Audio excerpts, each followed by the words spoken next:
Chevella bus ప్రమాద బాధిత కుటుంబాలకు ఎమ్మెల్యే మనోహర్ రెడ్డి పరిహారం అందించారు. ఘటన జరిగి 2-3 రోజులు అవుతున్నా కూడా ఇంకా ప్రతి ఒక్కరి కళ్ళల్లో కూడా ఆ యొక్క ఘటనే మనకు కనిపిస్తుంది. ముఖ్యంగా ముగ్గురు అక్కా చెల్లెళ్ళు చనిపోయినటువంటి ఘటన అయితే 2 తెలుగు రాష్ట్రాలలో ప్రతి ఒక్కరిని కూడా ఇంకా శోకింపజేస్తుంది. ఈ నేపథ్యంలో మృతి చెందినటువంటి ముగ్గురు కూతుళ్ళ కోల్పోయినటువంటి తండ్రి ఎల్లయ్య గౌడ్కు తాజాగా 21 లక్షల చెక్ను ఎమ్మెల్యే అందించారు. ప్రభుత్వం ప్రకటించిన మాదిరిగా ఇందులో ప్రాణాలు కోల్పోయినటువంటి వారందరూ కూడా 7 లక్షల ఎక్స్‌గ్రేషియా ప్రకటించారు. పోయిన ప్రాణాలను ఎలాగూ తిరిగి తీసుకురాలేం, కానీ వారికి ఎంతో కొంత ఆర్థిక భరోసానిచ్చి వారికి కొంత బలాన్ని చేకూర్చేటువంటి విధంగా ప్రభుత్వం ఇచ్చినటువంటి ఎక్స్‌గ్రేషియాని స్థానిక ఎమ్మెల్యే అక్కడ అందించారు. ఈ సందర్భంగా అక్కడ తండ్రి తన ముగ్గురు కూతులు పంపిన జీతమా ఇది అంటూ కన్నీరు పెట్టుకున్నటువంటి ఘటన మరొకసారి అందరినీ కలిచివేస్తుంది. కన్నీరు మున్నీరుగా విలపించాడు ఆ తండ్రి. తన కూతుళ్ళు బతికుంటే బాగుండేదని, తన రెండవ కూతురు ఉద్యోగం చేస్తే నెలకు 60,000 కూడా సంపాదించేదంటూ కూడా తీవ్రంగా రోధించాడు. తన ముగ్గురు కూతుళ్ళు బ్రతికుంటే అసలు నెల నాకు ఎంత జీతం వచ్చేదో కూడా అంటూ ఆవేదన వ్యక్తం చేశాడు. సో ప్రస్తుతం ఎక్స్‌గ్రేషియా ఇవ్వడానికి అక్కడికి వచ్చినటువంటి ఎమ్మెల్యే కళ్ళలో నుంచి కూడా నీళ్ళు వచ్చినటువంటి పరిస్థితి. ఒకే కుటుంబానికి చెందినటువంటి ముగ్గురు బిడ్డలని కోల్పోవడం అంటే ఆ బాధ ఏ రకంగా ఉంటుందో ప్రత్యేకంగా మనం చెప్పాల్సిన పని లేదు. ప్రతి ఇంట్లో పేరెంట్స్కి ఆ పెయిన్ తెలుస్తుంది ఖచ్చితంగా. అందుకే గత 2 రోజుల నుంచి కూడా ఈ యొక్క మిగతా 19 మంది మృతి చెందారు.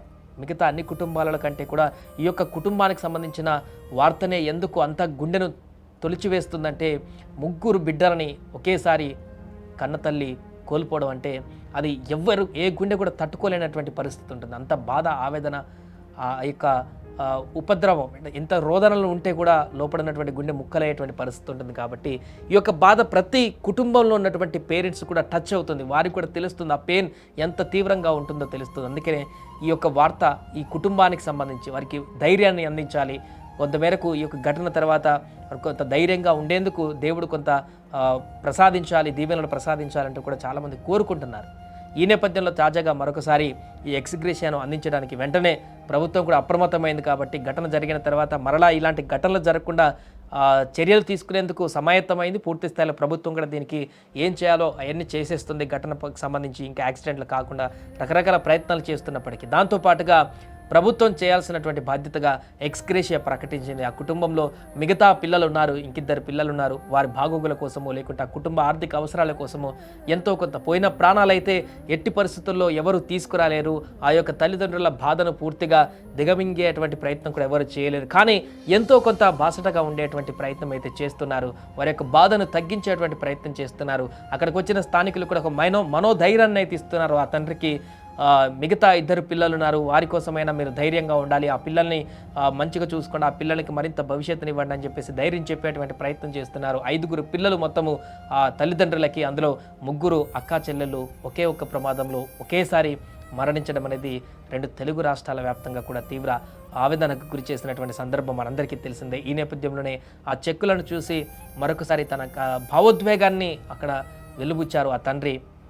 నా బిడ్డ జీతం పంపించింది, ఎందుకంటే వారి రెండో పాప ఏదో కొద్ది రోజుల్లోనే ఒక మంచి జాబ్ కూడా వచ్చేదంటూ కూడా చెప్తున్నారు. నెలకు ఒక 60,000 మినిమం శాలరీతో ఒక ఉద్యోగంలో కూడా చేరేదంట. అతను బతికుంటే ఈ పాటికి ఇంకొక 6 నెలల్లో ఒక ఉద్యోగంలోకి చేరి ఉండేది. పెద్ద పాప ఎలాగూ MBA చేస్తుంది, అది అయిపోయిన తర్వాత కూడా ఏదో ఒక job, already part time job చేస్తున్నట్టుగా తెలుస్తుంది. ఆ తర్వాత తను కూడా ఏదో ఒక జాబ్ చేసేది. చిన్న పాప చదువుకుంటుంది, ఆ చదువు అయిపోయిన తర్వాత తను కూడా ఏదో ఒక ఉద్యోగం చేసేటువంటి అవకాశం ఉంటుంది.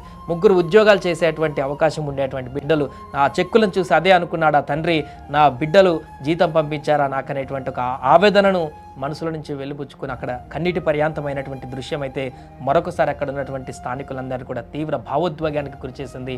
ఆ యొక్క తండ్రిని ఎలా సముదాయించాలో కూడా తెలియనటువంటి పరిస్థితి ఏర్పడింది.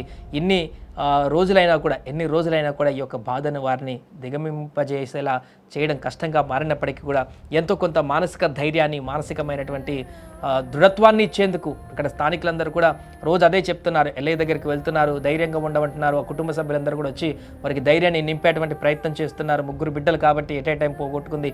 మిగతా 2 బిడ్డలు ఉన్నారు, వారిలోనే ఆ 3 కూడా చూసుకొని బ్రతకవలసిన పరిస్థితి ఉంది. వారినే ఇక సర్వస్వమాని బ్రతకాల్సిన పరిస్థితి ఉంటుంది. కాబట్టి సో వారికి చాలా బాధ ఉంటుంది, అది వర్ణించలేనటువంటి విధంగా ఉంటుంది. బట్ వారికి మానసిక ధైర్యాన్ని, శక్తిని ప్రసాదించాలని కూడా దేవుణ్ణి కోరుకుంటున్నారు. తాజాగా ఎమ్మెల్యే చెక్కులు ఇవ్వడానికి వెళ్ళినటువంటి సందర్భంలో ఏర్పడినటువంటి దృశ్యాలు మరొకసారి కన్నీరు పెట్టిస్తున్నాయి. फोन के नीचे प्लीज प्लीज